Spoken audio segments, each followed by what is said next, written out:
Hello everyone, I'm Zara Durrani and I'm honored to welcome you to another exciting and inspiring episode of On Location in Vancouver, brought to you with the support of Tallio Story Hive. Today we're here at the Museum of Anthropology at UBC, getting an exclusive look at a groundbreaking new exhibition, Nuxalk Strong, Dancing Down the Eyelashes of the Sun. This is the first ever exhibition dedicated to the Nuxalk Nation, showcasing their rich culture, resilience, and a vision for the future. This exhibition is more than just a display of artifacts. It's a living, breathing testament to the strength of the Nuxalk Nation.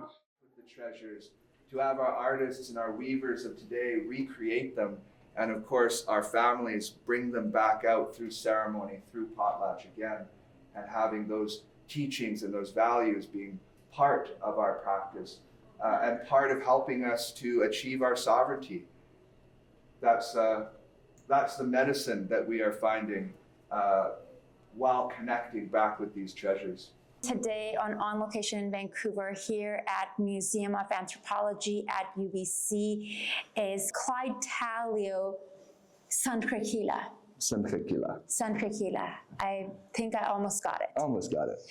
Clyde, thank you so much for that wonderful media preview today. I feel truly moved. How are you feeling?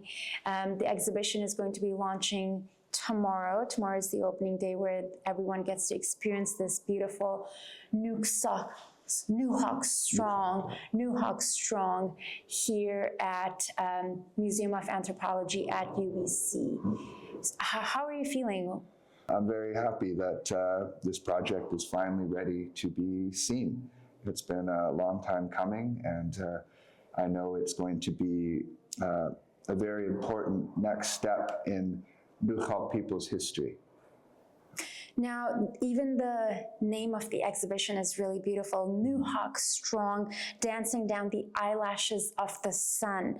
Can you tell us what that means? Yeah, so Nuxalk Strong comes from two sources, really. It was used as like a rally cry back in the late 80s, early 90s, when our hereditary leaders and our elders were fighting for our land, when they were working to prevent some of our sacred land from being clear-cut logged. And so it was used then to bring Nuxalk people together. But it also comes from an older expression, our greatest strength is being Nuxalk. And that then reflects onto the next part of our name, which is dancing down the eyelash of the sun. And so this connects us back to our first ancestors, to our beliefs in how the Creator sent down our first ancestors at the beginning of time, how He prepared them, how He had prepared the world for them, and gave them all the means to thrive on the earth. And so when they were ready, after they received their names, their provisions, their treasure boxes were filled with those provisions, the Creator instructed them to look to the walls of His house, and there hung animal, bird, and sea creature cloaks.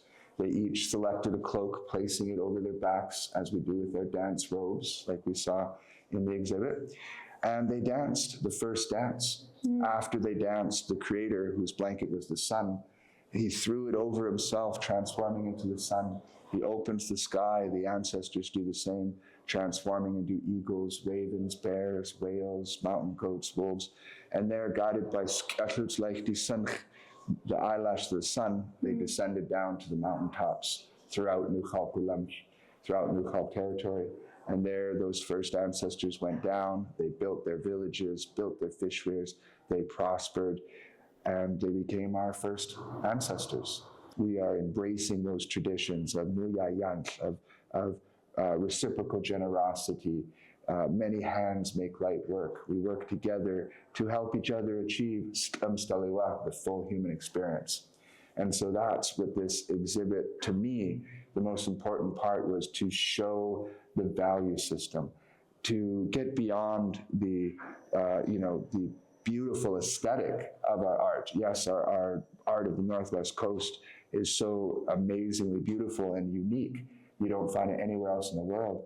but it's not art in the same way that Western art is. It has a deeper meaning and value. Spiritual meaning. Exactly, Yeah. yes. And so it's those values that help us on our daily practice. And that's what we see today in community as we reconnect our community with these treasures and we revitalize the ceremonies. We see that pride, that identity, and we see the accomplishments that come through it, the healing that comes through it. I can imagine, and I'm sure for a lot of the individuals who will be attending, because this exhibit is going to be open until next year, until January 2026. Yes. I'm sure it's very moving and healing for them to see their history, their art, but also, you know, individuals like myself who get to call Canada home, who get to call BC home, who are learning. Yes.